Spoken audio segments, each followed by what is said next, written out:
President Trump's tariff war could dramatically escalate today. That's right. China is now facing a deadline to back off of its own tariff threats, retaliatory tariff threats, and the U.S. markets are hanging in the balance.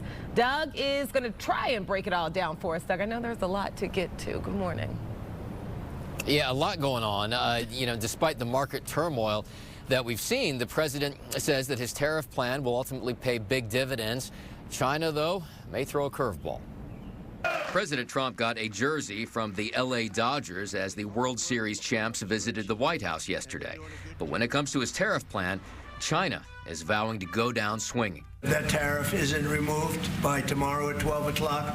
We're putting a 50% tariff on above the tariffs that we put on. That noon deadline is today, countering the move China made to raise their own tariffs on U.S. goods.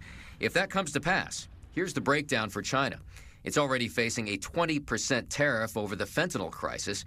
Add to that the recent 34% reciprocal tariff, and now the possibility of an additional 50% tariff. Now, that would bring the total tariffs on Chinese goods to 104% effective tomorrow. China had a crystal clear message for the president.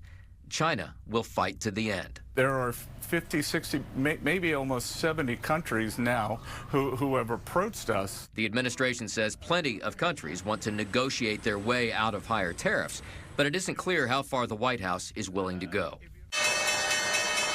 The markets have been through some wild swings, mostly down, as even some conservatives are unsure of the end game. Does he want to negotiate deals or does he want to collect revenue? You got to choose. You can't do both. And so he's got to decide what the strategy is. And we have seen some different strategies around the globe. Some countries are willing to lower their trade barriers. China is promising to raise them. Back to you guys. Yeah, still, this ongoing long list of billionaires politely disagreeing on this. And I saw the president urged people to not join the Panikian political party. Panikin? Is that? Am I pronouncing it wrong? He was calling. I don't know what the pronunciation is, right. But I did see that on Truth Social. Yeah, for instance, Bill Ackman, a billionaire investor who has supported the president on a number of fronts, warned of, in his words, an oncoming nuclear winter. It's talk that the White House kind of dismissed yesterday, but it does show some growing concern out there. All right, we shall see.